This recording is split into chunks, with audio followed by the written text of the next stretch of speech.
जय हिंद दोस्तों। यहाँ पे जो मैं आपको ये 2500 क्वेश्चन यहाँ पे कराने वाला हूँ, बस ये 2500 सारे क्वेश्चन आप नोट कर लेना, इनका रिवीजन बार बार यहाँ पे करते चलना। आपके आर्मी नर्सिंग असिस्टेंट एग्जाम में जो 15 क्वेश्चन आपके पूछे जाते हैं, इसके बाहर आपका कोई भी क्वेश्चन नहीं जाएगा। और जो बच्चे और अदर ट्रेड के भी वहां फॉर्म अप्लाई कर रखे हैं, जैसे जीडी का या ट्रेडमैन में, तो यही सारे क्वेश्चन जो मैं यहाँ पे करा रहा हूँ, ये सारे साइंस के क्वेश्चन आपके वहां से भी कवर हो जाएंगे। बस ये जितने मैं क्वेश्चन यहाँ पे कराता चल रहा हूँ, सारे क्वेश्चन नोट जरूर करते रहना। पेन और कॉपी लेके हमेशा बैठिएगा, क्योंकि टाइम आपके पास कम बचा हुआ। अब यहाँ पे हम लोग सिलेक्टेड वही चीजें यहाँ पे तैयार करेंगे जो हमारे पेपर में पूछे जाते हैं, ना तो उससे ज्यादा ना तो उससे कम। तो जो चीजें बता रहा हूँ सारी चीजें आप यहाँ पे तैयार करते हुए चलिएगा। दोस्तों यहाँ पे इसकी एक क्लास मैंने करा रखी है ऑलरेडी, जहां पे हमने 1 से लेकर 100 तक क्वेश्चन सारे करा दिए थे। और आज ही क्लास में हम लोग यहाँ पे स्टार्ट करेंगे 101 नंबर से, यानी कि 100 क्वेश्चन आज ही क्लास भी हम लोग यहाँ पे करेंगे। सीधे दोस्तों यहाँ पे मैं आपको जो इंपॉर्टेंट क्वेश्चन यहाँ पे करा रहा हूँ, सारे क्वेश्चन आपको नोट करते चलना है। अब इनके जो आंसर आपके होंगे, मैं सीधे सीधे आंसर आपको यहाँ पे नोट कराऊंगा। पहले ये जो मैं 2500 क्वेश्चन यहाँ पे कराने वाला हूँ, एक बार ये सारे क्वेश्चन नोट करना, इसकी प्रैक्टिस करना। अगर आपकी बायोलॉजी में क्वेश्चन वहां पे गलत हो रहे हैं, तो यहाँ पे ये सारे क्वेश्चन जब आपके तैयार हो जाएंगे, जब आप प्रैक्टिस सेट दोगे, या फिर आप जब अपना एग्जाम वहां पे देने जाओगे, इसके बाहर कोई क्वेश्चन आपका नहीं जाएगा। लेकिन ये सारी चीजें आप तैयार वहां पे करते रहिएगा। दोस्तों सबसे पहले ये सारे क्वेश्चन यहाँ पे एक बार आप नोट कर लीजिएगा, फिर हम लोग देखते हैं इनके आंसर आपके क्या हो जाएंगे। आपका जब भी वहां पे एग्जाम लगेगा, सीधा सीधा ऐसा क्वेश्चन वहां पे दिया होगा। अगर आप हिंदी में पेपर दोगे, सीधे ये लैंग्वेज आपको दिखाई पड़ेगी, इंग्लिश में दोगे तो आपको ये लैंग्वेज वहां पे दिखाई पड़ेगी। तो यहाँ पे एक एक करके हम लोग सारे क्वेश्चन यहाँ पे सॉल्व करेंगे। 100 क्वेश्चन आज क्लास हम लोग यहाँ पे डिस्कस करने वाले हैं, और सारे क्वेश्चन आप नोट करते हुए चलिएगा। दोस्तों जो पहला क्वेश्चन पूछा गया, ये मानव शरीर में जो भूख और तृष्णा, यानी जो भूख और प्यास लगती है, मस्तिष्क के किस भाग द्वारा आपका ये कंट्रोल वहां पे किया जाए, नियंत्रित वहां पे होता है। तो आप क्या बताओगे अगर आपके एग्जाम में ये क्वेश्चन पूछा गया, तो आपको सीधा सीधा क्या बताना है? राइट आंसर यहाँ पे नोट करिएगा, हाइपोथैलेमस। राइट आंसर आप यहाँ पे नोट करिएगा, हाइपोथैलेमस इसे आपका कहा जाएगा। ये सीधा सीधा राइट आंसर आपको यहाँ पे नोट करना है। अगला क्वेश्चन पूछा गया है कि आपका जो डिस्लेकेसिया, ये जो नामक रोग होता है, ये मानव शरीर के किस अंग से संबंधित होगा। दोस्तों यहाँ पे जितने भी आपके टॉपिक है, मैं हर टॉपिक के वो सारे सिलेक्टेड क्वेश्चन कराऊंगा जो आपके पेपर में पूछे जाते हैं। बस ये 25 क्वेश्चन आप नोट जरूर करना, आपके पेपर सीधे सीधे क्वेश्चन यहाँ से आपको दिख जाएंगे। इसका दोस्तों ये रोग किस संबंधित हो जाएगा, जो हमारा ब्रेन होता है, मस्तिष्क होता है, उससे ये संबंधित आपका रोग हो जाएगा। यहाँ पे राइट आंसर आपको सीधा मस्तिष्क यानी ब्रेन, आपको राइट आंसर यहाँ पे दे देना है।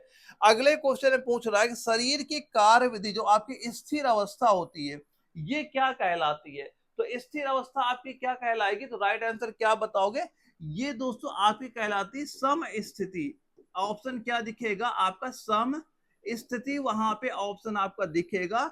अगर आपका इंग्लिश में देखेंगे ऑप्शन, ये आपका वहां पे लिखा हुआ आपको मिल जाएगा। बस ये सारे चीजें यहाँ पे आप नोट करते हुए चलेगा। एक बार इसके सारे क्वेश्चन यहाँ पे नोट कर लेना, इनके आंसर नोट कर लेना, फिर हम लोग देखते हैं जो हमारे अगले क्वेश्चन है। अब ये 3 क्वेश्चन फिर आप नोट करिएगा, हम लोग सीधे सीधे इनके आंसर यहाँ पे जानेंगे, क्योंकि अब देखो यहाँ पे इतना टाइम नहीं है कि हम लोग क्या करें, डिटेल से पढ़े।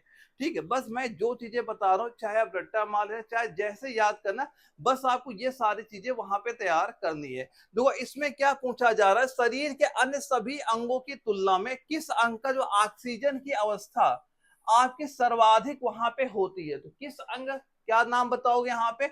यहाँ भी दोस्तों क्या बताओगे, आपका मस्तिष्क ही आपका राइट आंसर हो जाएगा। ब्रेन यानी मस्तिष्क हमारा राइट आंसर यहाँ पे हो जाता है। अगला क्वेश्चन क्या पूछा गया, तंत्रिका ऊतक का प्रमुख कार्य क्या है? किसका पूछा गया? तंत्रिका ऊतक का। तो तंत्रिका ऊतक का प्रमुख कार्य क्या होता है दोस्तों? यहाँ पे ये लिख लेना कि जो आपके उत्तेजनाओं को प्राप्त करना। पहला क्या लिखोगे यहाँ पे? जो आपके उत्तेजनाओं को, यहाँ पे सीधा सीधा आंसर नोट करिए, उत्तेजनाओं को प्राप्त करना, उत्तेजनाओं को प्राप्त करना। और तथा मेरुरज्जु व मस्तिष्क के आवेग को भेजना, इसका मेन यही काम क्या हो जाता है, उत्तेजनाओं को प्राप्त करना था। मेरुरज्जु व मस्तिष्क को आवेग भेजना, यानी उसके जो आपको वहां पे बताना कि भाई क्या दिक्कत चल रही है। आपने यहाँ पे देखा भी होगा कि जैसे कभी आपको वहां पे चोट लगती है या कहीं पे कांटा आपको लगता है, आपको तुरंत पता चल जाता है। अब इसका मेन रीजन क्या होता है, ये तुरंत जो इसका सिग्नल होता है हमारे माइंड को वहां पे भेजना होता है। तो यही मेन इसका काम वहां पे हो जाता है, यानी उत्तेजनाओं को प्राप्त करना। और जो उत्तेजनाएं हमें प्राप्त हुई, ये हमारा जो ब्रेन होता है मस्तिष्क तक वहां पे पहुंचाना, इसका मेन काम आपका वहां पे हो जाता है। और कौन सा तंत्र हमारे शरीर में आपका समन्वयन का कार्य करता है, तो आपका राइट आंसर क्या बताओगे, यहां बताइएगा। राइट आंसर क्या हो जाएगा आपका, तंत्रिका। क्या लिखोगे, सीधा सीधा तंत्रिका तंत्र यहां पे लिखिएगा, तंत्रिका तंत्र एवं अंतःस्रावी तंत्र। और क्या लिखोगे, अंतःस्रावी तंत्र। यहाँ पे आप बस सीधे सीधे जो मैं क्वेश्चन करा रहा हूँ ये सारे आप कंप्लीट बस नोट करते चलो, और जो आंसर मैं नोट कर रहा हूँ सीधे सीधे आपके पेपर यही ऑप्शन आपको वहां पे दिख जाएंगे। बस सारी चीजें आप यहाँ पे नोट करते हुए चलिएगा। अगले क्वेश्चन क्या पूछा जा रहा है कि जो आपकी जैविक घड़ी, क्या पूछ रहा है कि जो जैविक घड़ी मानव शरीर के किस अंग में स्थित होती है। देखो जैविक घड़ी क्या होता है, देखो आपने देखा होगा एक आपकी हैबिट पड़ जाती है। जैसे कोई बच्चा, जिसे मान लो जब आप रनिंग वहां पे करते होगे कि आप जो डेली सुबह 5 बजे उठते हो, आपकी ऑटोमेटिक जो नींद होती है वो सुबह आपकी ऑटोमेटिक वहां पे खुल जाती है। या फिर मान लो यही क्या होता है, इसकी जो टाइम फिक्स होती है उसी को क्या कहते हैं, जैविक घड़ी वहां पे कहा जाता है। अब ये पूछा जा रहा है मानव शरीर के किस अंग में ये आपकी स्थित होती है, तो यहाँ पे क्या बताइएगा, हाइपोथैलेमस। क्या बताओगे यहाँ पे राइट आंसर, हाइपोथैलेमस। दोस्तों सीधा सीधा आपको इसका राइट आंसर आपको यहाँ पे दे। देखो इसका हिंदी और इंग्लिश दोनों का आप वही चीज आपको यहाँ पे लिखा जाता है, यानी कि दोनों में आपका कोई डिफरेंट यहाँ पे नहीं होता, सीधा सीधा हाइपोथैलेमस आपका ये बोला जाता है। अगला क्वेश्चन क्या पूछ रहा है, मेरुरज्जु जो होता है मस्तिष्क के किस भाग से होकर गुजरती है। जो आपकी मेरुरज्जु होती है ये मस्तिष्क के किस भाग से होकर गुजरती है, तो भाग का नाम आपको क्या बता देना, यहां पे आप क्या बताओगे, महारंध्र। भाग कौन हो जाएगा आपका, जो महारंध्र भाग होता है ये आपका राइट आंसर यहाँ पे हो जाएगा। तो सीधा सीधा इसका राइट आंसर क्या लिख लोगे, महारंध्र हमारा दोस्तों इसका राइट आंसर आपका यहाँ पे हो जाता है। अब ये बताओ जो आपका हाइपोथैलेमस होता है ये किन ग्रंथियों से आपका निर्मित होता है। जो ये हाइपोथैलेमस है ये किन ग्रंथियों से निर्मित होगा, तो ग्रंथि का नाम आपको यहाँ पे नोट करिएगा, वो हो जाएगी पीनियल ग्रंथि। ग्रंथि का नाम आप सीधा सीधा क्या बताओगे, ये होगी आपकी पीनियल ग्रंथि। दोस्तों यहाँ पे सीधा सीधा आपको यहाँ पे राइट आंसर बता देना। एक तो पीनियल ग्रंथि यहाँ पे लिख लेना, और सेकंड क्या लिखोगे यहाँ पे, हैबू, क्या लिख लोगे, हैबी न्यूला, हैबी न्यूला, ये दोनों नाम यहाँ पे लिख लेना। ये क्या होगा, हाइपोथैलेमस, इससे आपके इन ग्रंथियों से वहां पे निर्मित होता है। तो एक बच्चा है स्क्रीनशॉट अभी आप ले लीजिएगा, लेकिन सारे क्वेश्चन आपको यहाँ पे नोट करते हुए चलना है। अब यहाँ पे अगला क्वेश्चन जो हमारा आता है इसमें क्या पूछा गया आपसे कि ये बताओ, अच्छा जो मस्तिष्कियों के रेशों में आवेग संचरण क्या होता है, जो आपका आवेग संचरण के लिए किस पदार्थ की आवश्यकता होती है, तो कौन से पदार्थ की आवश्यकता होगी, क्या बताओगे, सोडियम। कौन पदार्थ का नाम क्या लिख लोगे भाई, सोडियम। आप पदार्थ का नाम यहाँ पे लिख लीजिएगा। क्या लिख लोगे राइट आंसर, यहाँ पे लिखिएगा किसकी आवश्यकता होगी, आप बताओगे सोडियम की आवश्यकता आप यहाँ पे बता देना। अब ये बताओ, अच्छा मनुष्य का मस्तिष्क जो होता है ये कितने भागों में विभाजित होता है, कितने भागों में डिवाइड होगा, तो सारे पार्ट लिखना। मेन आपको ये 3 भागों में आपका डिवाइड होता है, और ये 3 भाग कौन कौन से होते हैं, देखो एक पहला भाग क्या बताओगे यहाँ पे, सेरिब्रम। पहला भाग क्या बता देना आपको, सेरिब्रम बताना है। सेकेंड भाग क्या बताओगे आप, सेकेंड भाग यहाँ पे नोट करिए क्या हो जाएगा आपका, सेरिबेलम। सेरिबेलम यहाँ पे आप नोट करना, ये आपका सेकेंड भाग हो जाएगा।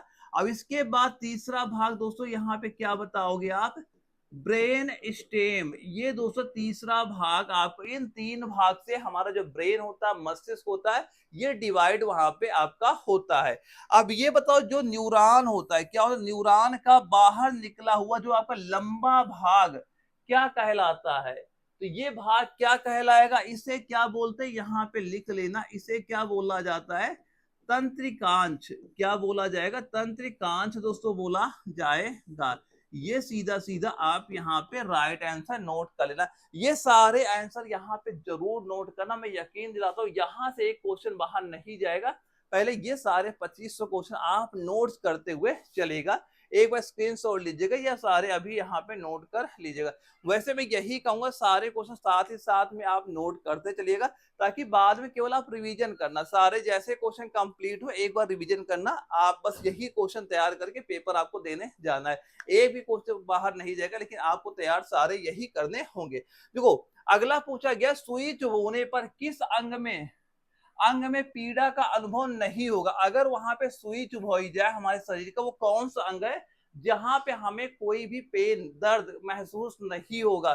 तो ये भाई कौन सा भाग है, आप ब्रेन ही आपको बताना है, जो मस्तिष्क वाला भाग ही आपको यहाँ पे बता देना है।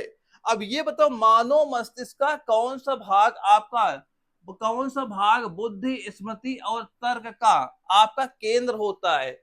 बताओ, यानी सोचने का भाग, हमारे जो माइंड के हमारे जो पार्ट वहां पे है जो डिवाइड किया गया, कौन सा भाग यहाँ पे ये कंट्रोल वहां पे करता है? तो क्या बताना आपको, ये भाग आपका हो जाएगा सेरिब्रम।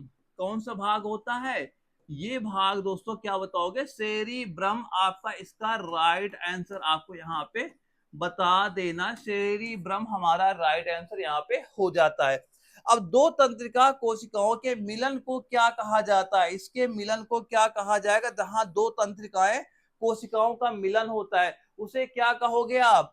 उसे सीधा सीधा आप क्या बोलना है, सिनेप्स। क्या बोलोगे, सिनेप्स दोस्तों आपको यहाँ पे कहना है। ये दोस्तों इनके हिंदी और इंग्लिश वर्ड दोनों आपके एक सेम ही वहां पे होते हैं, जिनमें कोई अंतर वहां पे नहीं होता, जैसा आपका हिंदी वर्ड है सेम वैसा इंग्लिश वर्ड भी आपका वैसा यहाँ पे हो जाता है। अब पहले ये तीन क्वेश्चन यहाँ पे आप एक बार नोट करिएगा, फिर हम लोग देखते हैं इनके राइट आंसर हमारे कितने हो जाते हैं। इसमें पूछ रहा है कि जो आपकी अग्रपाली होती है, अग्रपाली द्वारा किस प्रकार की पेशियों पर आपका नियंत्रण यहाँ पे होता है? तो क्या बताओगे यहाँ पे, जो आपकी ऐच्छिक पेशियों पर, क्या बताओगे राइट आंसर, ऐच्छिक पेशियों पे। तो सीधा सीधा राइट आंसर आपको यहाँ पे क्या बता देना है, यहाँ बताइएगा ऐच्छिक पेशियों पे दोस्तों, आपको इसका राइट आंसर यहाँ पे सीधा सीधा नोट कर लेना, क्योंकि ये आपके एग्जाम में सीधा सीधा क्वेश्चन दोस्तों, हमारे ये आपके एग्जाम में ये सीधा सीधा वहां पे क्वेश्चन आपका सीधा सीधा यहाँ पे ऐसा ही वहां पे लिखेगा। यहाँ पे लिख लेना क्या, मसल्स। क्या लिख लोगे, यहाँ पे लिख लेना मसल्स, ये आपका राइट आंसर यहाँ पे हो जाता है। अगला क्वेश्चन क्या पूछ रहा है, जो शरीर का संतुलन बनाए रखने, आप देखो जैसे आप खड़े हो भाई, हमारे शरीर का जो बैलेंस एकदम बराबर, या बैठे हो हमारे शरीर का संतुलन है, या फिर आप दौड़ रहे हो हमारा शरीर बिल्कुल बैलेंस में हो। अब ये कंट्रोल कौन करता है हमारे माइंड का, कौन सा भाग इसमें कंट्रोल करेगा? तो आप क्या बताओ, ये आपका जो अनुमस्तिष्क वाला भाग होता है, क्या बताओगे, अनु मस्तिष्क यहाँ पे दोस्तों लिख लेना, क्या लिखोगे, अनुमस्तिष्क यहाँ पे लिख लेना। और इसको इंग्लिश में क्या कहेंगे, इसे भी आपका सेरिबलम ही कहा जाता है, सेरिबलम दोस्तों यहाँ पे इसका राइट आंसर आप यहाँ पे नोट कर लीजिएगा। अब एक क्वेश्चन ये नोट करना, यहाँ पे ये हर एक क्वेश्चन आपका इंपॉर्टेंट है, कोई भी क्वेश्चन आपको स्किप नहीं करना, और सारे आप यहाँ पे नोट करिएगा। देखो तंत्रिका तंत्र एवं अंतःस्रावी तंत्र का सम्मिलित रूप क्या कहलाता है? इसका सम्मिलित रूप क्या कहलाएगा? तो ये क्या कहलाएगा दोस्तों, सीधा सीधा आपको यहाँ पे आंसर क्या, न्यूरो एंडो एंडोक्राइन, ये दोस्तों सीधा सीधा इसका राइट आंसर यहाँ पे नोट कर लेना। तंत्र कहलाए, क्या कहलाएगा, न्यूरो एंडोक्राइन तंत्र आपका ये कहलाता है। तो एक बार स्क्रीनशॉट लीजिएगा, सारे क्वेश्चन यहाँ पे आपको नोट कर लेने, हर क्वेश्चन आपका इंपॉर्टेंट है, कोई भी क्वेश्चन आपको स्किप यहाँ पे बिल्कुल वहां पे नहीं करना है। ये क्वेश्चन नोट जरूर कर लेना और एग्जाम के पहले तैयार करके जाना, और मैं यकीन जब आप पेपर दे के आना एक बार यहाँ पे चेक जरूर करना कि यहाँ से कितने क्वेश्चन आपके पूछे गए हैं। यकीन दिलाता हूं आपके वो सारे सारे क्वेश्चन यहाँ से आपको देखने को मिल जाएंगे, लेकिन ये सारी सीरीज आपकी कंप्लीट वहां पे होनी चाहिए। देखो इसमें पूछ रहा है कि जो आपका प्रमस्तिष्क यानी ब्लूकुट वह आपका अनुमस्तिष्क के मध्य में जो तंत्रिकाएं योजना की भूमिका का निर्वाह कौन करता है, तो इसका निर्वाह कौन करेगा, इसे क्या बोलते हैं, निर्वाह करेगा जो आपका पोन्स। राइट आंसर क्या लिखोगे, पोन्स, सीधा सीधा दोस्तों इसका राइट आंसर आपको यहाँ पे लिख लेना है। अब इसमें पूछ रहा है कि एक वयस्क व्यक्ति में मेरुरज की लंबाई कितनी होती है, लंबाई क्या आपको बताना यहाँ पे, ये बताना है आपको 42 से लेके 45 सेंटीमीटर दोस्तों इसकी क्या हो जाएगी लंबाई, आपको यहाँ पे बता देना है। अगला क्वेश्चन है तंत्रिका तंत्र की क्रियात्मक एवं रचनात्मक इकाई क्या होती है। इंपॉर्टेंट क्वेश्चन है, कई बार पेपर में ये चीज हमारे पूछी भी जा चुकी है। तो इसका राइट आंसर सीधा सीधा आपको कितना बताना यहाँ पे, ये हो जाएगा दोस्तों यहाँ पे तंत्रिका कोशिका। क्या बता दोगे यहाँ पे, तंत्रिका कोशिका दोस्तों इसका राइट आंसर हो जाएगा, जिसे आप न्यूरॉन के नाम से भी जानते हैं। न्यूरॉन आपका राइट आंसर, तंत्रिका कोशिका या न्यूरॉन आपके ऑप्शन पे वहां पे दिख जाएगा। ये सारे आंसर एक बार यहाँ पे नोट कर लीजिएगा। अब अगले क्वेश्चन की बात करें, अगर केंद्रीय तंत्रिका तंत्र किससे मिलकर बनता है, ये आपका किससे मिलकर बनता है, जो केंद्रीय तंत्रिका तंत्र होता है तो किसके मिलके बनेगा, क्या बता दोगे यहाँ पे, यहाँ बताना आपका मस्तिष्क एवं मेरुरज्जु। क्या बताओगे, मस्तिष्क एवं मेरुरज्जु आपका राइट आंसर हो जाएगा। तो यहाँ पे क्या राइट आंसर नोट करिएगा, ब्रेन और प्लस ये आप यहाँ पे दोस्तों सीधा सीधा आप यहाँ पे ये राइट आंसर नोट कर लेना, मेरुरज्जु ये कोड यहाँ पे आप लिख लेना। मस्तिष्क एवं मेरुरज्जु से आपका बिल्कुल राइट आंसर यहाँ पे हो जाएगा। अगला क्वेश्चन पूछा गया कि जो आपका ये तंत्रिका तंत्र का नियंत्रण कक्ष, इसका नियंत्रण कक्ष किसे कहा जाता है, तो नियंत्रण कक्ष किसे कहा जाएगा, यहाँ इसे भी राइट आंसर लिखिएगा ब्रेन। जो आपका मस्तिष्क है वही हमारा राइट आंसर यहाँ पे आपका हो जाता है। अब बताइए मस्तिष्क जिन अस्थियों के आवरण में बंद रहता है उन्हें क्या कहा जाता है, जो हमारा मस्तिष्क है जो किन हड्डियों के आवरण में बंद है उसे क्या कहा जाएगा, इसे दोस्तों कहते हैं क्या, क्रेनियम। उसे क्या कहा जाएगा, आप कहोगे क्रेनियम। क्या कहोगे, सीधा सीधा बताना, उसे क्या कहा जाएगा, क्रेनियम दोस्तों ये आपका वहां पे कहा जाएगा। ये सारे आंसर आप यहाँ पे नोट करिएगा, स्क्रीनशॉट ले लीजिएगा और हर क्वेश्चन आप यहाँ पे नोट करते हुए जरूर यहाँ पे आपको चलना है।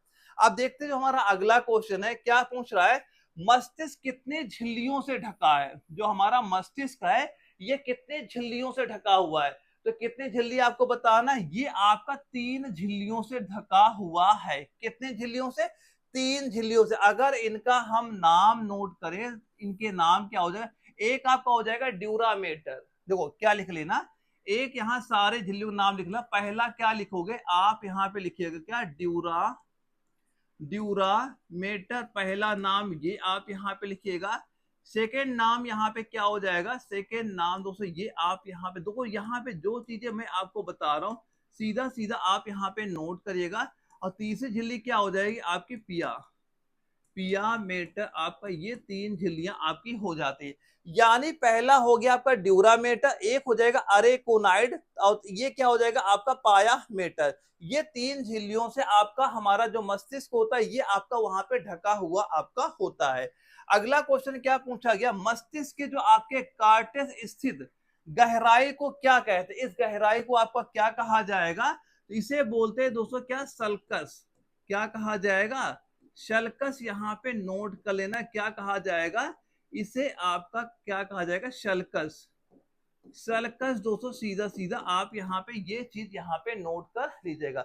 अगला क्या क्वेश्चन इंपॉर्टेंट है, हर क्वेश्चन आपका इंपॉर्टेंट, कोई क्वेश्चन यहाँ पे स्किप आप बिल्कुल ना कर देना कि पता नहीं कौन सा क्वेश्चन आपके एग्जाम में आ जाए। अगर किसी के आंसर पता है तब भी आपको ये सारे क्वेश्चन नोट करने, अगर एग्जाम किसी क्वेश्चन आपको नहीं पता है तब भी वो सारे आंसर यहाँ पे नोट करने और इनकी प्रैक्टिस अभी से करना स्टार्ट कर देना, क्योंकि जैसे भी आपका एग्जाम पास आता जाएगा आपकी टेंशन भी वहां पे बढ़ती जाएगी। और जिन बच्चों की लास्ट स्टेज चल रही है भाई वो जरूर ये सारे क्वेश्चन नोट करना, आपको दोबारा मौका भी वहां पे नहीं मिलेगा। तभी मैं आप जब भी आपका पेपर लगे एक बार ये सारे क्वेश्चन आप आप जरूर चेक करना क्या यहाँ से क्वेश्चन आपका पेपर पूछा गया है। तो भाई बिल्कुल आपके पेपर सीधे सीधे क्वेश्चन यहाँ से आपको दिखने वाला है। अब ये बताओ जो मानव शरीर का कौन सा भाग आपका अल्जाइमर रोग से प्रभावित होता है? अल्जाइमर रोग से कौन सा प्रभावित होगा? तो यहां भी आपको बता देना ब्रेन। क्या बताओगे? मस्तिष्क ही आपको बताना है कि जो आपका अल्जाइमर रोग होता है किससे संबंधित होता है? हमारे मस्तिष्क के ब्रेन से संबंधित आपका हो जाता है। स्क्रीनशॉट लीजिएगा, सारे आंसर यहाँ पे नोट करिएगा। अब देखते हैं जो हमारा अगला क्वेश्चन आता है, जो मस्तिष्क का सबसे आंतरिक परत को, सबसे जो आपकी आंतरिक परत को क्या कहा जाता है? अभी मैंने सारी बताया कि जो हमारे मस्तिष्क को कितनी झिल्लियों से ढका हुआ है, 3 झिल्लियां थी वहां बताई थी, और उसी में मैंने एक बताया था आपको पाया मीटर, एक आपको बताया नहीं था वहां पे कि आपका जो पाया मीटर होता है, जो तीसरे नंबर मैंने बताया था आपको, वो उसी से आपका ये क्या लिखोगे यहाँ, पाया मीटर। यहाँ पे जो मैंने आपको बताया था ये यहाँ पे क्या हो जाएगा, सबसे आंतरिक परत हमारे ब्रेन की वहां पे आपकी हो जाती है। अब ये बताओ मस्तिष्क में स्थित वह सलकसों के मध्य पाई जाने वाली आपकी रिज जो होती है, रिज को क्या कहा जाता है? तो इसको दोस्तों क्या बोलते हैं, गायरी। इस रिज को क्या बोला जाता है, गायरी आपको ये बोला जाता है। यहाँ पे सीधा सीधा आप क्या लिख लेना, गायरी आप यहाँ पे नोट कर लेना। देखो यहाँ पे हम लोग इसके डिटेल्स पढ़ना चाहे बहुत डिटेल से भी यहाँ पे जान सकते हैं, लेकिन इतना टाइम नहीं बचा है कि हम लोग डिटेल सारी चीजें पढ़े वहां पे, क्योंकि टाइम कम बचा है और क्वेश्चन हमारे बहुत ज्यादा है। बस जो चीजें मैं बता रहा हूँ सारे आप तैयार कर चलना, आपके पेपर यहाँ से क्वेश्चन आपको दिखेंगे, ये मेरी गारंटी है वहां पे। लेकिन ये क्वेश्चन तैयार आपको ही वहां पे करना, मैं केवल आपको ये सारी चीजें वो बता सकता हूँ कि हमारे पेपर क्या क्या चीजें आपकी पूछी जा सकती है। अगर पेपर चाहे जितना हार्ड बने, नॉर्मल मॉडल कैसा ही पेपर आए, आपके क्वेश्चन यहाँ से बिल्कुल वहां पे दिख जाएंगे। तो सारे क्वेश्चन यहाँ पे नोट करिएगा। तो यहाँ बोला गया मेनिंजाइटिस, ये बताओ कि झिल्ली में सूजन का रोग कौन सा होता है? ये कहाँ पे रोग होता है? इसमें जो आपका सूजन होता है ये आपका ब्रेन ही तो बताओगे भाई, ब्रेन ही तो आएगा, हमारे मस्तिष्क का ही तो आपका रोग हो जाता है जब इसमें स्वेलिंग आती है, सूजन आपकी आ जाती है। तो एक बार इसकी स्क्रीनशॉट लीजिएगा, चाहे मैं बता रहा हूँ अभी सारे क्वेश्चन यहाँ पे आप नोट करते हुए चलिएगा। और दोस्तों ये वीडियो अगर आपको जरा भी इंफॉर्मेटिव लग रही है, वीडियो को दोस्तों लाइक करना ना भूलेगा, ताकि मैं जितने आपके इंपॉर्टेंट क्वेश्चन सारे मैं यहाँ पे कराऊंगा, चाहे आपका साइंस में जो आपकी बायोलॉजी हो, केमिस्ट्री हो, चाहे फिजिक्स हो, और मैथ की भी मैं सारे आपको इंपॉर्टेंट क्वेश्चन भी कराऊंगा वहां पे। बस जो चीजें मैं बता रहा हूँ सारे तैयार आप कर लेना, यकीन मान चलना जब भी पेपर दोगे, पेपर सीधे सीधे क्वेश्चन आपको वहां पे दिखेंगे। इसमें क्या पूछ रहा है, मस्तिष्क के सबसे पीछे का हिस्सा, जो हमारे मस्तिष्क का सबसे पीछे वाला हिस्सा होता है, ये क्या होता है, इसका नाम क्या बोलते हैं? इसका नाम दोस्तों क्या लिख लेना, मेडुला। क्या लिखोगे यहाँ पे, ये हो जाएगा दोस्तों आपका मेडुला। पूरा नाम यहाँ पे लिखना चाहो लिख लेना, ये दोस्तों इसका क्या हो जाएगा, पूरा नाम यहाँ पे आप नोट कर लेना। इसे क्या बोलते हैं दोस्तों, यहाँ पे क्या लिख दोगे, आपका मेडुला वाला भाग हमारे, ये सबसे पिछला हिस्सा दोस्तों हमारे क्या हो जाएगा, आपका हो जाता है, हमारे मस्तिष्क का सबसे पिछला हिस्सा यही आपका होता है। अब ये बताओ परधीय तंत्रिका तंत्र किससे मिलके बनता है, ये किससे मिलके बना हुआ है? तो ये दोस्तों क्या बताओ, एक तो यहां लिखिएगा क्या, कपाल, एक लिखे कपाल, और प्लस किससे मिलके बना, मेरुरज्जु। क्या लिख लेना, मेरुरज्जु, आप ये इनसे मिलके बना हुआ है, इन तंत्रिकाओं से आपका मिलके बनता है। तो ये सारे चीजें यहाँ पे आप नोट करते हुए चलना। अब ये बताओ जो शुद्ध रुधिर होता है, शुद्ध रुधिर वाहिनियों में कौन सा तंत्रिका तंत्र का प्रसार करता है? तो क्या बताओगे राइट आंसर? अगर आपके एग्जाम में ये को दो, वहां क्वेश्चन सीधे ऐसे ही आपके मिलेंगे वहां पे, और जो मैं आंसर करा रहा हूँ सारे आंसर आप यहाँ पे नोट करते चलिएगा। तो इसका दोस्तों राइट आंसर क्या बताओगे, यहाँ पे सीधा लिखना परानुकंपी। क्या बताओगे यहाँ पे, परानुकंपी तंत्रिका तंत्र, सीधा सीधा आपको ये राइट आंसर बता। देखो जो बायोलॉजी के जो आपके वर्ड होते थोड़े आपके वैसे लग सकते हैं जिन्हें याद करने में आपको कठिनाई महसूस हो सकती है, लेकिन मैं आपको वही सारे वर्ड यहाँ पे लिखा रहा हूँ कि जो हमारे पेपर में सीधे सीधे वर्ड आपके लिखे जाते हैं। इसके काफी इजी वर्ड भी आपके होते हैं, लेकिन जो अब जो जिस चीज का जैसा वर्ड होता है मैं वही करा रहा हूँ कि अगर हमारे पेपर वो चीज आए तो आप वहां परेशान आप बिल्कुल ना हो। तो एक बार ये सभी के आंसर आप यहाँ पे सीधा सीधा आप नोट कर लीजिएगा। अब यहाँ पे हम लोग देखते हैं अपना अगला सवाल आता है, इसमें क्या पूछ रहा है, तंत्रिका कोशिकाओं के, क्या पूछा गया, तंत्रिका कोशिकाओं के तंत्रिकाक्ष के चारों ओर किस पदार्थ का आपका आवरण पाया जाता है? तो ये आवरण का नाम क्या बताओगे? यहाँ पे सीधा सीधा लिखना आपका माइलिन। आवरण का नाम क्या बता दोगे? माइलिन। आपको आवरण का नाम दोस्तों यहाँ पे बता देना, ये आपके आवरण का नाम यहाँ पे हो जाएगा। अगर पूछा गया मानव के जन्म के पश्चात किस अंग में कोशिका का विभाजन नहीं होता है? किस अंग में जो आपकी कोशिका का विभाजन नहीं होता है? तो दोस्तों जो आपका तंत्रिका होती है, यानी जो तंत्रिका कोशिका होती है, जो आपकी न्यूरॉन होती है, उसमें कोई विभाजन नहीं होता है। तो राइट आंसर आपको क्या बता देना? सीधा सीधा न्यूरॉन। यानी जो हमारी तंत्रिका कोशिका होती है उसमें कोई आपका पार्टीशन नहीं होता है, कोई उसमें विभाजन आपका वहां पे नहीं होता है। अब अगला आता है कि जो आपका कोलेटरल तंतु, ये क्या होता है दोस्तों? ये क्या होता है आपका? एक समान में समकोण पर जुड़ी एक पार्श्व संख्याएं यहाँ पे होती हैं। तो इसका राइट आंसर आप यहाँ पे क्या लिख लेना? यहाँ पे लिखिएगा एक समान, क्या लिख लो? एक समान में समकोण। इसका राइट आंसर सीधा सीधा आप यहाँ पे क्या लिखना? समकोण। क्या लिखोगे? समकोण।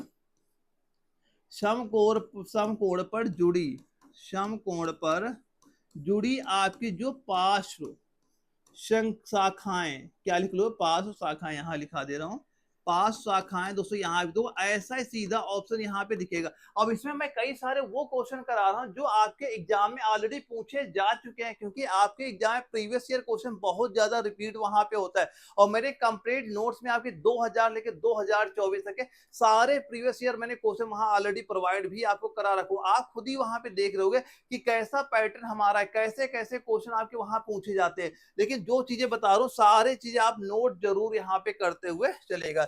तो इसके बाद जो हमारा अगला सवाल आता है, इसमें क्या पूछ रहा है? शरीर में तंत्रिका कोशिका, जो आपके शरीर में तंत्रिका कोशिकाओं की संख्या लगभग कितनी पाई जाती है? तो लगभग अगर कभी पूछा गया तो क्या बताओगे? ये हो जाएगा आपका 100 अरब, 100 अरब। यानी क्या बताओगे आप? 100 बिलियन। दोस्तों आपको इसका राइट आंसर यहाँ पे बता देना, 100 बिलियन आपका राइट आंसर यहाँ पे हो जाएगा। अगर पूछा गया जो आपकी परिधीय तंत्रिका तंत्र किससे मिलके बनता है, तो किससे मिलके बनेगा? आप सीधा क्या बताओगे यहाँ पे? क्रेनियल। राइट आंसर क्या बताना आपको यहाँ पे? यहां लिखिएगा का क्रेनियल एवं स्पाइनल, स्पाइनल, स्पाइनल तंत्रिकाओं से मिलके आपका इसका निर्माण यहाँ पे होता है। सारे चीजें नोट यहाँ पे जरूर करते चलना, ताकि अगर अभी से आप ये सारे क्वेश्चन नोट करोगे बाद में आपको नोट नहीं करना पड़ेगा। अब बाद केवल आप एक बार इसका रिवीजन वहां पे कर लेना। जब 2-3 बार इसका रिवीजन करोगे सारे आंसर आपको ऑलरेडी ऐसे यहाँ पता हो जाएंगे। अब बताओ पीनियल जो आपकी ग्रंथि मस्तिष्क के किस भाग में पाई जाएगी? पीनियल ग्रंथि मस्तिष्क किस भाग में पाई जाती है? तो यहाँ पे क्या बताओगे आप? सीधा सीधा हाइपोथैलेमस। क्या बताओगे? हाइपोथैलेमस। दोस्तों इसका सीधा सीधा आप राइट आंसर यहाँ पे नोट कर लेना, हाइपोथैलेमस हमारा राइट आंसर आपका हो जाएगा। एक बार ये सारे क्वेश्चन यहाँ पे नोट जरूर कर लीजिएगा। अच्छा अब ये बताओ कि जो आपके कोशिकांड के, क्या लिखा? कोशिकांड के कोशिका द्रव में पाए जाने वाले प्रोटीन युक्त रंगीन कण का क्या कह, जो रंगीन कण होता है वो आपका क्या कहलाता है? तो वो क्या कहलाएगा? यहाँ पे क्या लिखना आपका? निश्चल। क्या लिख लेना यहाँ पे? आपका निश्चल, निश्चल कण। दोस्तों आपका ये कह रहेगा, इसका हिंदी और इंग्लिश दोनों वो नाम आपके सेम ही यहाँ पे आपके हो जाते हैं। क्या कहलाएगा ये? इसका सीधा सीधा जो आपको ये कण यहाँ पे निश्चल कण आपका ये कहलाता है। अच्छा अगर कभी आपसे ये चीज पूछी गई पेपर में, अच्छा ये बताइए जो आपकी तंत्रिका कोशिकाओं की सर्वाधिक संख्या शरीर के किस भाग में होती है? तो सर्वाधिक संख्या शरीर किस भाग में होगी? क्या बताओगे राइट आंसर यहाँ पे? यहां भी आपको मस्तिष्क यानी ब्रेन आपको राइट आंसर यहाँ पे आपको बता देना है। क्या बताओगे? मस्तिष्क। आप इसका राइट आंसर यहाँ पे बता देंगे। अगला क्वेश्चन क्या आता है? हृदय की जो आपकी धड़कन की गति किसके द्वारा बढ़ती है? जो हमारे हृदय की धड़कन की गति है ये किसके द्वारा बढ़ेगी? तो यहाँ पे आप क्या बताओगे? सीधा अनुकंपी। अभी मैंने शायद एक बार इसको करा भी चुका हूं आपको। क्या बताओगे? अनुकंपी तंत्रिका तंत्र। अनुकंपी तंत्रिका तंत्र, इसका दोस्तों राइट आंसर यहाँ पे आप बता दीजिएगा। एक बार ये सारे क्वेश्चन यहाँ पे नोट करके इनके आंसर यहाँ पे नोट कर लीजिएगा। अगर कभी क्वेश्चन आपसे ये पूछ लिया गया कि कम नींद आने के लिए किस चिकित्सकीय शब्दावली का प्रयोग किया जाता है, अगर आपको कम नींद आती है तो इसको हम लोग कौन से वर्ड से बताएंगे भाई, इसका मतलब क्या होता है, तो इसे क्या बोलते हैं दोस्तों, आप बताओ। अनिद्रा, क्या बोला जाता है, अनिद्रा हिंदी में ऑप्शन आपको दिख जाएगा। अगर इंग्लिश में बात करें तो वहां पे क्या लिख जाएगा, स्लीप लेसनेस। ये दोस्तों आपका स्लीपलेसनेस वहां पे कहा जाता है अनिद्रा, यानी किसी को अगर नींद वहां पे कम आती है तो। अगला क्वेश्चन क्या है, भोजन ग्रहण के पश्चात आपका आहार नाल की तरंग गति और दीवार की प्रक्रियाओं का क्रियान्वयन का उत्तरदायी तंत्र कौन सा होता है, तो कौन सा तंत्र उत्तरदायी होगा, क्या आंसर आपको बताना है यहाँ पे। यहां भी दोस्तों आपका परानुकंपी, क्या बताओगे, परानुकंपी, सीधा सीधा आप यहाँ पे वर्ड लिखना, परानुकंपी तंत्रिका तंत्र, दोस्तों इसका राइट आंसर यहाँ पे आपको बता देना है। अगला क्वेश्चन क्या आता है, जो मनुष्य यह नहीं समझ पाता कि कब उसे भोजन करना रोक देना चाहिए, वह किस रोग से पीड़ित है। यानी अगर वो भोजन कर रहा है, भोजन किए ही जा रहा है, यानी उसे ये नहीं पता कि हमारा पेट भर गया, अब हमें भोजन करने की कोई जरूरत नहीं है, तो अगर ऐसी कंडीशन किसी के साथ होती है, इसे कौन सा रोग वहां पे कहा जाता है, तो यहाँ पे रोग का नाम क्या लिखोगे, यहाँ पे क्या लिखोगे, बुलिमिया रोग आपको यहाँ पे बता देना है। रोग का नाम क्या लिख लोगे, बुलिमिया, दोस्तों रोग का नाम आपको यहाँ पे हो जाएगा। ये चीज आप यहाँ पे नोट कर लीजिएगा। एक बार सारे आंसर यहाँ पे नोट कर लीजिएगा। इसके बाद हम लोग देखते हैं हमारा अगला सवाल क्या आता है कि लार के स्राव को नियंत्रण करने वाला तंत्रिका हार्मोन कौन सा होता है, लार को कंट्रोल करने वाला, तो इसका नाम क्या बताओगे, क्या हो जाएगा आपका, ऐसी क्या लिखोगे, ऐसी टी, या क्या इसका नाम सही सही लिख लेना, क्या नाम इसका हो जाएगा, यहाँ पे सीधा सीधा आप क्या बताओगे, इसका सही नाम हो जाएगा आपका एसिटी, क्या लिखोगे, ए सी टी कोलिन। ये नाम दोस्तों यहाँ पे नोट कर लेना, ये सीधा सीधा इसका नाम यहाँ पे आपका हो जाएगा।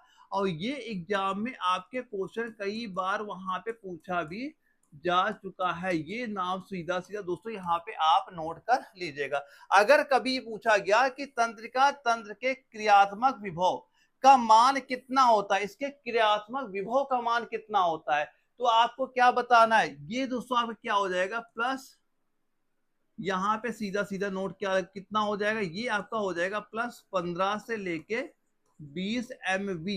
ये सीधा सीधा इसका नाम यहाँ मात आप यहाँ पे नोट कर लेना कि तंत्रिका तंत्र के क्रियात्मक विभव का मान कितना होता है। ये यहाँ पे सीधा सीधा आपको ये वर्ड यहाँ पे लिखे होने चाहिए। बस ये 2500 क्वेश्चन आप जो मैं जैसे करा रहा हूं वैसे आप नोट कर जरूर कर लेना।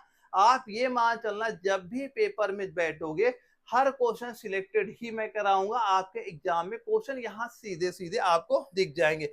अच्छा ये बताओ, संकट या खतरे का आभास होने पे हमें अनुकंपी तंत्र जो आपका होता है ये किस पदार्थ का आपका स्राव करता है। आप देखो कभी अगर आपको क्या भय लगता है, डर लगता है, आपके ब्रेन को कैसे पता चलता है, तो यहाँ पे क्या होता है, आप यहाँ पे राइट आंसर क्या लिखोगे, यहाँ पे नोट करिएगा एपी नेफ्रेन। ये सीधा सीधा आप यहाँ पे ये इसका राइट आंसर यहाँ पे नोट कर लीजिए, क्योंकि ये चीजें आपके एग्जाम में सीधा सीधा आपसे वहां पूछ ली जाएंगी। यानी क्या पूछा गया, अनुकंपी जो तंत्र किस पदार्थ का स्राव करता है, तो इसी पदार्थ का सीधा सीधा वो स्राव आपका करता है, जिन्हें से हमें क्या आभास होता है कि भाई संकट या कोई खतरा का आभास हमें वहां पे हो जाता है। तो एक बार सारे के आंसर आप यहाँ पे नोट कर लीजिएगा। अब इसके बाद अगला सवाल में क्या पूछा गया है, तंत्रिका तंतुओं में से सूचना प्रसारण की जो दर होती है ये कितनी आपकी होती है, तो यहाँ पे क्या बताओगे, 130 से लेके आपका 200 मीटर पर सेकेंड, क्या लिख लोगे, 130 लेके 200 मीटर पर सेकेंड। आप सीधा सीधा राइट आंसर यहाँ पे नोट कर लीजिएगा। अगला सवाल क्या आता है, किसी चेतना प्रेरणाओं और उनके रासायनिक स्वरूप का पता लगाया था। किसने पता लगाया था? तो यहाँ पे वैज्ञानिक का नाम क्या लिखोगे? यहाँ पे वैज्ञानिक का नाम सीधा सीधा हेजल्डन और एक क्या होना, हक्सले। ये दोस्तों क्या हो जाएंगे? वैज्ञानिक के नाम हो जाएंगे। और कब पता लगाया था? 1921 में इसके बारे में वहां पता लगाया था। अब अगर पूछा गया चेतना प्रसारणों का प्रसारण आपका किस प्रकार की क्रिया होती है, ये कैसी क्रिया आपकी बताओगे? यहाँ पे सीधा सीधा बताना है क्या? विद्युत जैव, क्या लिखोगे? विद्युत जैव रासायनिक, विद्युत जैव रासायनिक प्रक्रिया। दोस्तों यहाँ पे आपको सीधा सीधा राइट आंसर आपको यहाँ पे इसका बता देना है। राइट आंसर यहाँ पे हो जाएगा। ये सारे क्वेश्चन आप यहाँ पे नोट करिएगा, इनके आंसर यहाँ पे नोट करिएगा। मैं बार बार कह रहा हूँ आपका हर क्वेश्चन सिलेक्टेड ही यहाँ पे, और हमने 50 क्वेश्चन यहाँ पे डिस्कस कर लिया और 50 क्वेश्चन और हम लोग यहाँ पे इंपोर्टेंट नोट करेंगे। बस सारे क्वेश्चन आप यहाँ पे नोट करते हुए चलेगा। अब ये बताओ चाहे किस प्रकार की आपकी कोशिकाओं में जनन नहीं होता है, उनमें कोई भी जनन नहीं होता है। कैसी कोशिकाएं होती है भाई? आपकी न्यूरॉन ही तो होती है। क्या बता दोगे इसका राइट आंसर? न्यूरॉन आपका राइट आंसर यहाँ पे हो जाता है। अगर पूछा गया जो आपका रक्त का थक्का बनने में कौन सा आपका तंत्रिका तंत्र सहयोग करता है, कौन सा तंत्रिका तंत्र सहयोग करेगा, क्या आपको बताओगे राइट आंसर? यहां भी आपको वही चीज बताना, अनुकंपी। क्या बता दोगे यहाँ पे? अनुकंपी तंत्रिका तंत्र, अनुकंपी तंत्रिका तंत्र। दोस्तों सीधा सीधा राइट आंसर यहाँ पे आप बता दीजिएगा। अगर पूछा गया आपके कि जो आपके स्वायत्त तंत्रिका तंत्र किन तंत्रों से मिलके बनता है, तो ये किन तंत्रों से मिलके आपके बनेगा? यहाँ भी आप क्या बताओगे? अनुकंपी। यही सीधा आप बताना है। यहाँ पे खुद ही देख लो कैसे कैसे क्वेश्चन आपसे यहाँ पूछा जा सकता है।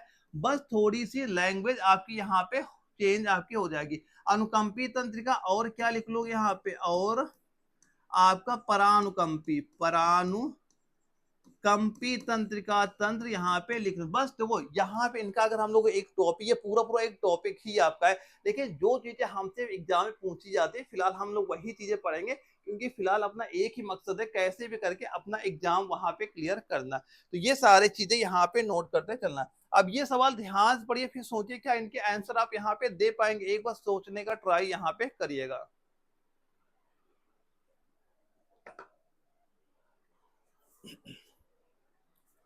चलिए देखो पहले क्वेश्चन क्या आपसे यहाँ पूछा जा रहा है कि मनुष्य में आपकी जो कपाली तंत्रिकाओं, किसकी कपाल की तंत्रिकाओं की संख्या कितनी होती है? तो इनकी संख्या कितनी आपको बतानी है। ये संख्या दोस्तों आपकी कितनी? 12 जोड़ी, यानी क्या होती है? 12 पेयर इनकी संख्याएं दोस्तों आपकी होती हैं। 12 जोड़ी आप इसके राइट आंसर वहां पे बताएंगे। अगर पूछा गया पुरुषों की कोशिकाओं को क्या कहा जाता है, यानी जो आपके पुरुष शंकों की कोशिकाओं, पुरुष शंकों की कोशिकाओं को क्या कहा जाता है? What are the male the protein the cell in the card, इसे क्या कहा जाएगा? मध्यस्थ। क्या कहा जाएगा? यहाँ पे राइट आंसर क्या बताओगे? मध्यस्थ कोशिकाएं, मध्यस्थ कोशिकाएं दोस्तों आपकी ये वहां पे कही जाएंगी। यानी इसका राइट आंसर दोस्तों सीधा सीधा जो चीजें मैं जैसे करा रहा हूं दोस्तों, बस आप सीधा सीधा यहाँ पे नोट करते रहना। आपके पेपर यही चीजें वहां सेम सेम यही आपके वहां पे दिखेंगे। ये हर क्वेश्चन में कराऊंगा, बस ये 25 क्वेश्चन तैयार करके आपको पेपर देने वहां पे जाना है। अगर पूछा गया रुधिर परिसंचरण की खोज किसने की? इंपॉर्टेंट क्वेश्चन है, कई बार पेपर में क्वेश्चन आया है। तो किसने की है? इसका राइट आंसर क्या बताओगे? William Harvey. किसका राइट आंसर आपको बताना है? विलियम हार्वे नाम आपको यहाँ पता होना चाहिए। कब बताया था? 1628 ईस्वी में। ये सारे पॉइंट यहाँ पे नोट करना, इनकी प्रैक्टिस जरूर करते हुए यहाँ पे चलिएगा। अब अगले सवाल में क्या पूछा गया है? मानव शरीर में कौन सी रक्त कोशिकाएं संक्रमण से शरीर से रक्षा करी? कोशिकाएं संक्रमण से हमारी शरीर की रक्षा करती हैं, वो कौन सी कोशिकाएं? क्या राइट आंसर बताओगे? आपकी क्या हो जाएगा? WBC जो आपकी होती है, यानी जो आपकी श्वेत रक्त कणिकाएं होती हैं, WBC होती हैं, ये हमारे शरीर में क्या करती है? संक्रमण से शरीर की रक्षा वहां पे करती हैं, जो आपकी श्वेत रक्त कणिकाएं आपकी होती हैं। अगर पूछ लिया गया अच्छा वृद्धावस्था में व्यक्ति के रक्त दाब में समानता क्या परिवर्तन वहां पे हो जाता है? तो यहाँ पे क्या होगा, उसका जो रक्त का दाब होता है क्या होता है, बढ़ जाता है। तो राइट आंसर क्या लिखोगे यहाँ पे, जो आपका रक्त दाब जो होता है ये आपका क्या लिखोगे, बढ़ जाता है। यानी जो ब्लड प्रेशर होता है वो क्या होता है, इंक्रीज होता है, ब्लड प्रेशर वहां पे बढ़ आपका जाएगा। अब एक समान व्यक्ति के रक्त का औसत पीएच मान अगर कभी आपसे पूछा गया, ये क्या हो जाएगा, 7.4 पीएच। दोस्तों इसका राइट आंसर लिख लेना कि जो आपका रक्त का औसत पीएच मान कितना होता है, पीएच मान भी हमारे एग्जाम में आते हैं। और इसका मैं एक पूरा टॉपिक ही कराऊंगा जहां पे इंपॉर्टेंट सारे में पीएच मान एक साथ ही आपको वहां पे करा दूंगा। लेकिन पहले जो मैं आपके इंपॉर्टेंट, पहले मैं वो सारी चीजें कवर करा दूं जहां से फिलहाल अपना एग्जाम वहां पे क्लियर आपका हो जाए। अब ये सारे क्वेश्चन यहाँ पे नोट करिएगा कि श्वेत रुधिर कणिकाएं का प्रमुख कार्य क्या होता है डब्ल्यूबीसी का। अभी मैंने इसके पहले इसका आंसर वहां पे कराया था। इसका मेन काम यही होता है, शरीर की प्रतिरक्षा करना। अभी इसके पहले सेम क्वेश्चन वहां पे था। तो क्या हो जाएगी, हमारे शरीर में जो संक्रमण होता है उससे बचाने का काम किसका होता है, ये श्वेत रक्त कणिकाएं यानी डब्ल्यूबीसी का ही तो हमारा वहां पे काम यहाँ पे होता है। इसके पहले हमने इसका आंसर वहां पे देख ही लिया था। देखो पूछ रहा है रुधिर के जमने में मुख्यतः किस खनिज की आवश्यकता होती है, रुधिर के जमने में तो किसकी आवश्यकता होगी, तो आप बताओगे कैल्शियम की। क्या बताओगे राइट आंसर, कैल्शियम। दोस्तों आपको इसका राइट आंसर यहाँ पे सीधा सीधा बता देना है, किसकी आवश्यकता होती है, कैल्शियम की आपको आवश्यकता वहां पे होती है। अब लाल रक्त कणिका जो आपकी आरबीसी होती है, शरीर के किस अंग यानी शरीर के किस अंग में नष्ट होती है, हमारे शरीर के किस अंग में नष्ट होती है, उसे क्या कहा जाता है, उसको क्या बोलते हैं दोस्तों, क्या बताओगे, प्लीहा। क्या बोला जाएगा आप बताओगे भाई, उसे हम लोग क्या बोलते हैं, आप कहोगे उसे हम प्लीहा यानी स्प्लिन कहते हैं, प्लीहा या स्प्लिन आपका नाम वहां पे दिख जाएगा। तो ये सारे क्वेश्चन के आंसर एक बार यहाँ पे नोट जरूर करिएगा। ये जब आपके तैयार वहां पे हो जाए बाद में खुद ही देखिएगा स्कोर कितना आपका हो रहा है, ऑटोमेटिक आपका स्कोर वहां बढ़ेगा। हर सिलेक्टर में क्वेश्चन यहाँ पे करा दूंगा, बस एग्जाम तक जो चीजें बता रहा हूँ सारी आप तैयार करते हुए वहां पे चलिएगा। अब बताओ रक्त किस प्रकार का ऊतक है, तो रक्त कैसा ऊतक होता है ये आप क्या बताओगे, रक्त जो आपका होता है तरल, आपका एक संयोजी ऊतक होता है। कैसा ऊतक होता है, संयोजी ऊतक। दोस्तों यहाँ पे लिखिएगा, ज्यादातर आपको केवल ये संयोजी वर्ड ही आपका यहाँ पे लिखिएगा मिला। तो रक्त कैसा ऊतक होता है, एक आपका तरल संयोजी ऊतक हमारा ये आपका होता है।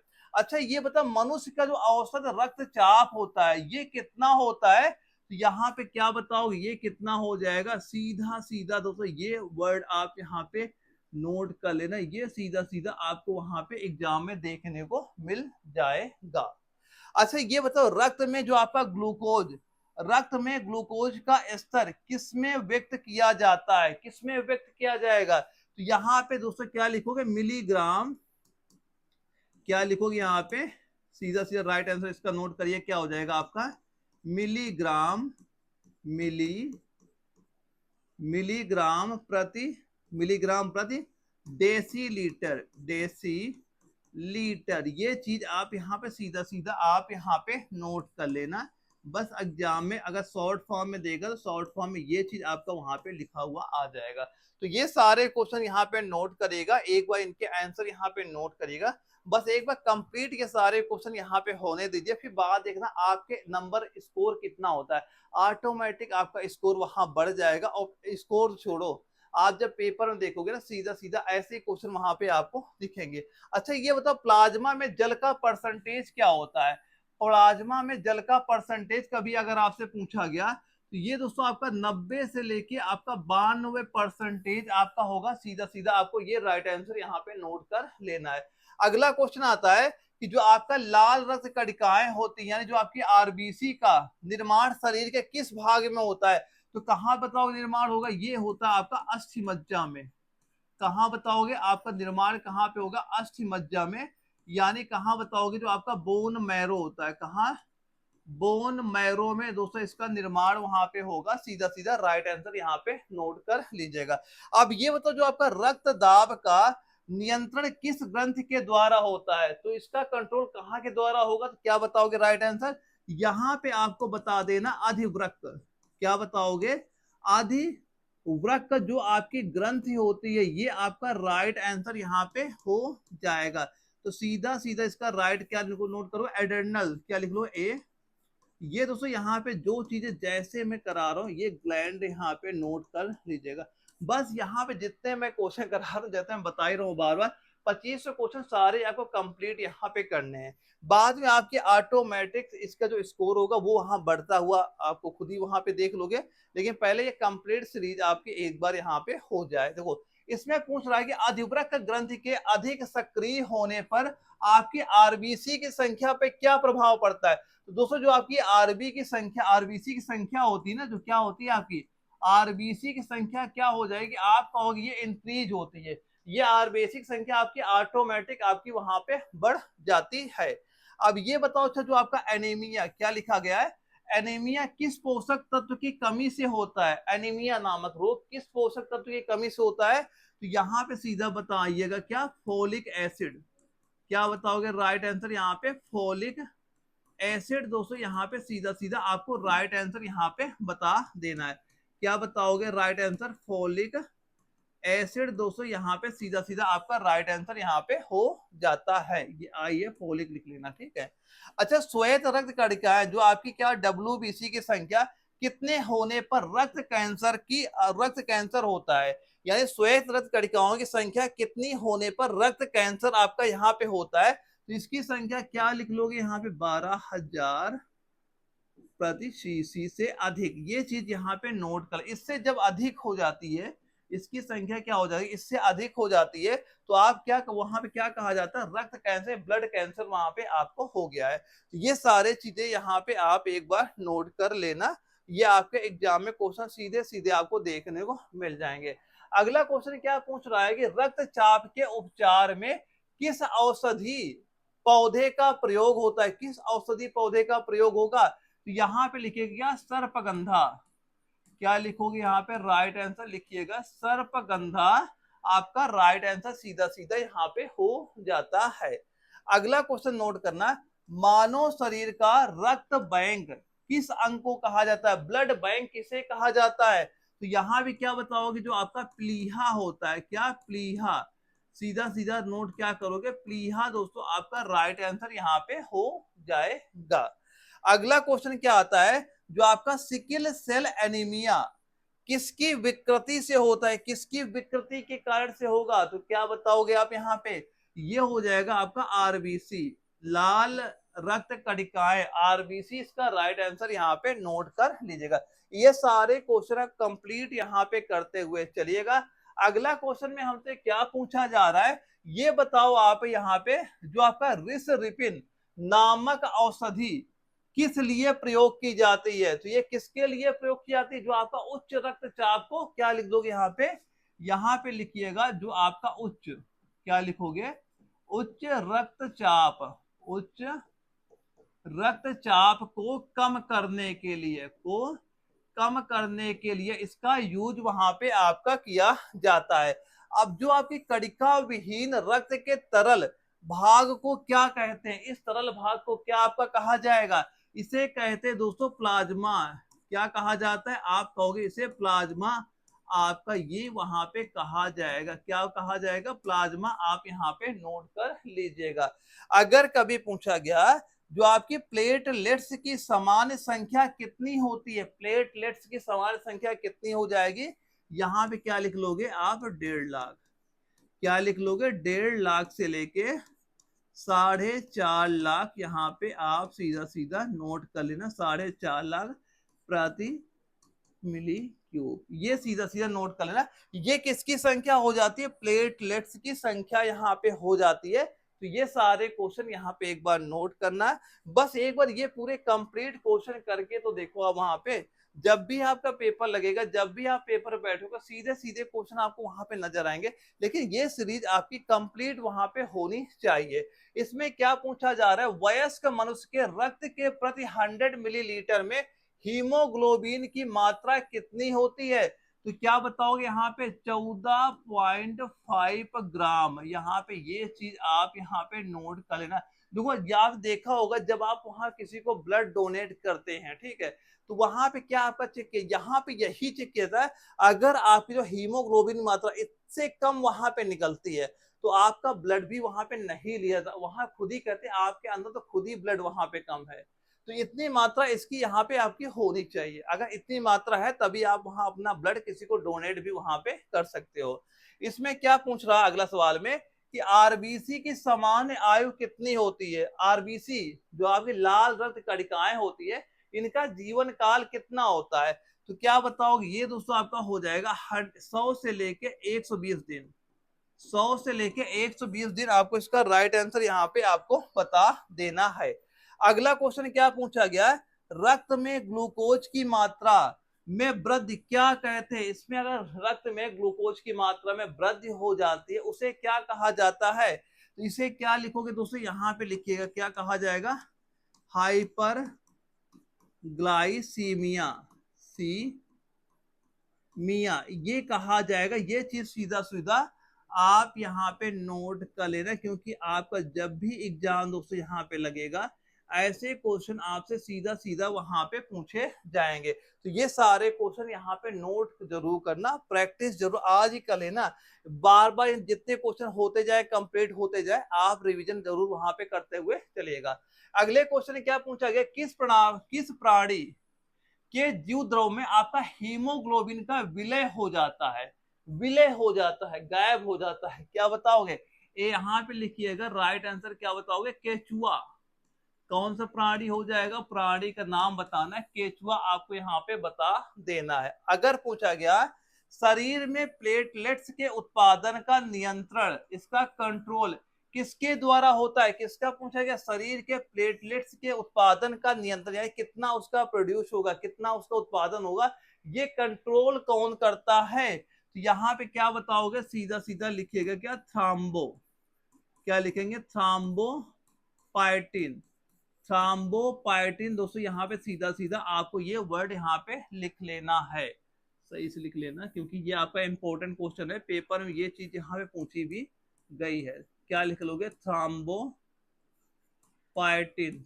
थ्राम्बोपाइटिन, ये सीधा सीधा आप यहाँ पे दोस्तों लिख लेना, ये आपका इंपॉर्टेंट क्वेश्चन है, ये आपके एग्जाम में कई बार ये क्वेश्चन रिपीट भी हो चुका है, तो ये सीधे से जो मैं यहाँ पे करा रहा हूँ सारे चीजें आप यहाँ पे नोट करते हुए चलिएगा, ये आपके एग्जाम में कई बार क्वेश्चन यहाँ पूछा भी जा चुका है। अगर पूछा गया रक्त में जो आपकी श्वेत रक्त कणिकाओं की अत्यधिक मात्रा में उपस्थित किस रोग के नाम से आपका जाना जाता है, ये कौन सा रोग होगा, तो उसको रोग का नाम क्या बताओगे, या तो उसे आपको कहा जाएगा क्या, ल्यूकेमिया, रोग का क्या नाम बता दोगे, ल्यूकेमिया, या फिर उसे क्या कहा जाएगा आपका रक्त कैंसर, क्या कहा जाएगा, रक्त कैंसर कहा जाएगा, ये दोनों नाम यहाँ पे नोट करेगा, सारे क्वेश्चन एक बार नोट करिएगा, इनके जो मैंने आंसर कराए आंसर एक बार आप यहाँ पे नोट कर लीजिएगा। अगले क्वेश्चन पूछा जा रहा है कि ल्यूकोपेनिया क्या है, ये बताइए क्या है, अभी हम लोगों ने देखा था ये क्या हो जाता है दोस्तों, आपकी जो श्वेत रक्त जो आपकी कोशिकाएं होती है इनकी संख्या में होने वाली असामान्य कमी, यानी जो आपकी WBC है इनमें होने वाली जो आपकी असामान्य कमी होती है वही क्या होती है, आपकी ल्यूकोपेनिया कहलाता है, सीधा सीधा क्वेश्चन ऐसा आपके एग्जाम में वहां पूछा जाएगा। अब ये बताना अच्छा, रक्त समूह के खोजकर्ता कौन है, आपके जो रक्त समूह आपके होते हैं, ए ब्लड ग्रुप है, बी है, ए बी है, ओ पॉजिटिव, ओ निगेटिव, इसके खोजकर्ता आपसे पूछा जा रहा है, तो किसका नाम बताओगे, यहाँ पे नाम आपको बताना किसका, Karl Landsteiner, Karl Landsteiner का नाम दोस्तों आपको यहाँ पे बता देना है, अब कब खोज की थी 1940, ये यहाँ पे आप नोट कर लीजिएगा। अगर कभी पूछा गया मानव शरीर में रक्त शुद्धिकरण की प्रक्रिया को क्या कहा जाता है, इसे कहते हैं क्या, डायलिसिस, क्या कहा जाएगा, इसे आपका डायलिसिस प्रक्रिया आपकी ये वहां पे कही जाती है, हिंदी में सेम यही आपका डायलिसिस सेम आपका ऐसा ही वहां पे लिख दिया जाता है, डायलिसिस प्रक्रिया आपकी ये कहलाती है, ये सारे क्वेश्चन और ये इनके आंसर ये सारे आप यहाँ पे नोट कर लीजिएगा। अगला क्वेश्चन क्या हमारा आता है, ये बताओ अच्छा किसको आरबीसी का कब्रिस्तान कहा जाता है, लाल रक्त कणिकाओं का कब्रिस्तान किसे कहा जाता है? प्लीहा को। किसे कहा जाएगा?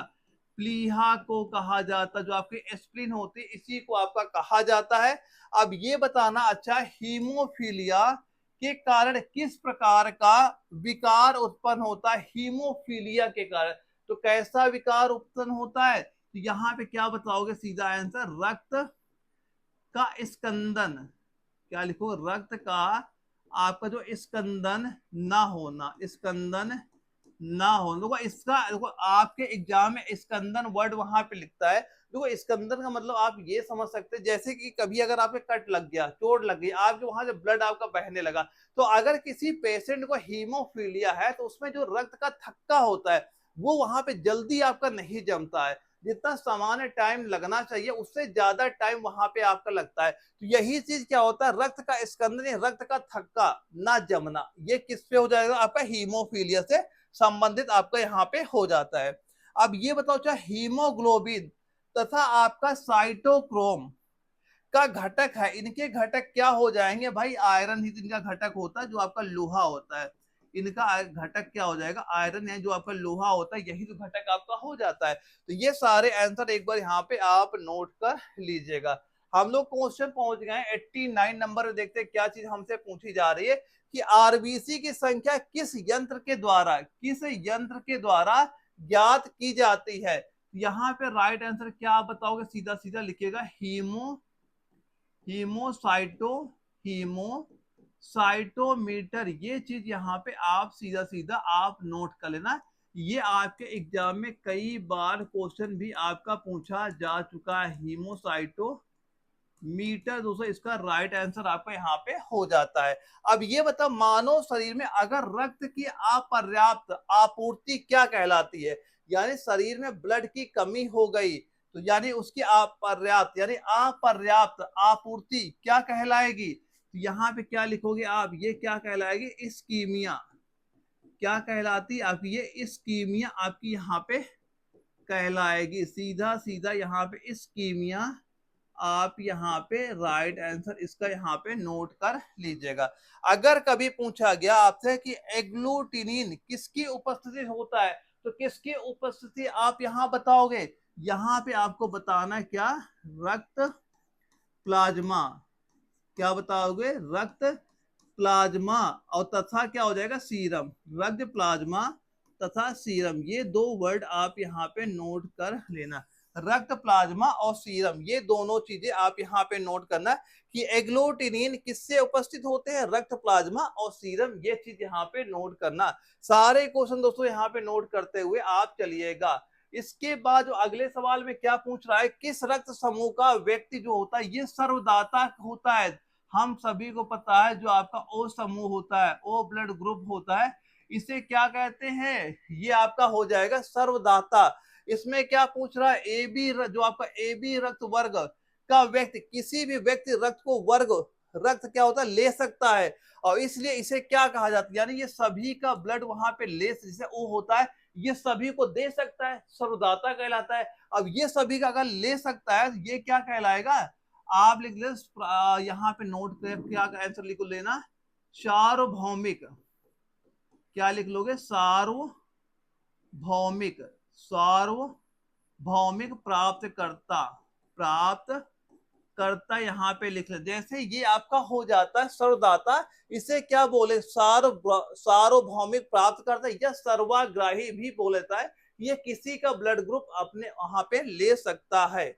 अगर क्वेश्चन पूछा गया यहाँ पे हमें बताना, इस ब्रैकेट में आपका यहाँ पे क्या होगा कि मानव रक्त में पाया जाने वाला पदार्थ जिसका प्रमुख कार्य क्या होता है? ऑक्सीजन का परिवहन करना। तो ऑक्सीजन का परिवहन करना ये किसका मेन काम होता है भाई? ये होता है हीमोग्लोबिन का ही तो काम होता है। तो राइट आंसर आप क्या बताओगे यहाँ पे? यहाँ पे इसका राइट आंसर आपको हीमोग्लोबिन सीधा सीधा आपको बता देना है। क्या बताओगे यहाँ पे राइट आंसर आपको? हीमोग्लोबिन ग्लोबिन, इसका दोस्तों सीधा सीधा आप देखो, आपका हीमोग्लोबिन है ना, इससे भी कई सारे क्वेश्चन बन जाते हैं, लेकिन मैं आपको वही इंपॉर्टेंट क्वेश्चन कराऊंगा जो हमारे पेपर के लिए जरूरी है। तो इसका राइट आंसर सीधा सीधा आप क्या बताओगे, हीमोग्लोबिन दोस्तों, इसका सीधा राइट आंसर आपको यहाँ पे बता देना है। तो ये सबसे पहले सारे आंसर यहाँ पे आप नोट कर लीजिएगा। अगला क्वेश्चन क्या हमसे पूछा गया है कि जो आपका आर एच कारक है, आर एच फैक्टर का नाम किस जंतु से संबंधित है। सबसे पहले प्रयोग किस मानव जंतु पे किया गया था, तो भाई ये था वो कौन सा, बंदर। किस पे किया था, बंदर, यानी रीसस नाम का एक मंकी था जिसपे आपका आर एच कारक, आर एच फैक्टर जो नाम किस जंतु से संबंधित हो जाएगा, बंदर।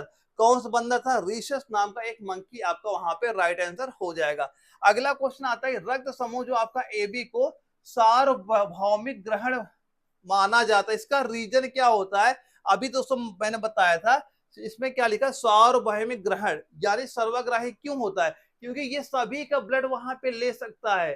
अगर पूछे सभी को अगर दे सकता है तो कौन सा होता है, आपका ओ वाला हो जाता है। देखो जो आपका ओ ब्लड ग्रुप होता है उसमें भी आपका ओ निगेटिव वाला आपका ऑप्शन अगर वहां पे दिखता है, उस पे आपको वहां पे टिक वहां पे करना है। तो इसका भी हम लोगों ने इसके पहले ही क्वेश्चन पे डिस्कस हम लोगों ने कर लिया है। अब इसमें क्या पूछा जा रहा है, यदि एक पिता का रक्त वर्ग आपका ए है और माता का रक्त वर्ग अगर ओ है, माता क्या है, ओ है, तो उसकी संतान का रक्त वर्ग कौन सा आपका हो जाएगा। ये क्वेश्चन सीधा सीधा कई सारे पेपर में ऐसा ही पूछा गया है। आप सीधा सीधा ऐसा ही क्वेश्चन वहां पे नोट कर लेना। इसका राइट आंसर क्या लिख लोगे, उसका जो आपका संतान होगा इसका ब्लड ग्रुप या तो ए होगा या फिर आपका ओ होगा, ये दो ही ब्लड ग्रुप आपके वहां पे हो सकते हैं। तो सीधा राइट आंसर क्या लिख लेना, ए या ओ, ये ब्लड ग्रुप आपका वहां पे हो जाता है। अब यहाँ पे ये क्वेश्चन यहाँ पे नोट करें दोस्तों, ये अपने लास्ट क्वेश्चन यहाँ पे हो जाएंगे। यहाँ से हमारे 200 क्वेश्चन पूरे कंप्लीट आपके हो जाएंगे। ऐसे धीरे मैंने आपको पूरे 2500 क्वेश्चन मैं यहाँ पे करा दूंगा, बस ये तैयार करके आपको अपना पेपर वहां पे देने जाना है। आपके एग्जाम में सीधे सीधे क्वेश्चन यहाँ पे आपको दिख जाएंगे, लेकिन ये पूरे कंप्लीट आप जरूर वहां पे कर लीजिएगा। इसमें दोस्तों क्या आपसे पूछा जा रहा है, रक्त प्लाज्मा में प्रतिरक्षी प्रोटीन किसके कारण निर्मित होता है। दोस्तों यहाँ पे एक चीज और ध्यान रखना, जो मैंने आपके प्रीवियस ईयर क्वेश्चन आपको प्रोवाइड करा रखे हैं, प्रैक्टिस वहां पे करते रहना, क्योंकि आपके एग्जाम में प्रीवियस ईयर क्वेश्चन बहुत ज्यादा आपके पेपर में पूछा जाता है। क्योंकि ये मौका आपको बार बार वहां पे नहीं मिलेगा। अगर आपको मौका मिला है तो अच्छे से तैयारी करिए, अपना एग्जाम इसी साल अपना क्लियर वहां पे करिएगा। तो इसका राइट आंसर दोस्तों सीधा सीधा क्या नोट करोगे, लिम्फोसाइट यहाँ पे लिख लेना, क्या हो जाएगा आपका, लिम्फोसाइट। क्या राइट आंसर लिख लोगे, लिम्फोसाइट। दोस्तों यहाँ पे सीधा इसका राइट आंसर यहाँ पे लिम्फोसाइट आप यहाँ पे नोट कर लीजिएगा।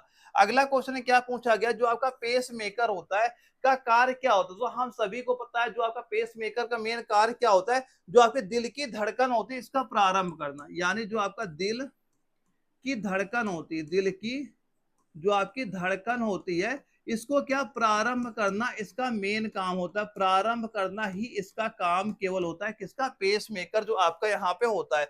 और नाड़ी दर, जो आपकी नाड़ी दर कहाँ से मापी आपकी जाती है, तो दोस्तों कहाँ से मापी जाएगी, आप बताओगे, जो आपकी धमनियां होती है धमनियों से ये आपकी यहाँ पे मापी जाएगी। धमनियां यहाँ पे नोट कर लेना। तो यहाँ पे जितने मैंने ये आपके के 200 क्वेश्चन मैंने यहाँ पे कंप्लीट करा दिए हैं दोस्तों। ऐसी चीजें मैं यहाँ पूरे आपको ये कंप्लीट क्वेश्चन करा दूंगा, बस एग्जाम तक जो चीजें मैं जैसे बता रहा हूँ आप तैयारी करते चलना।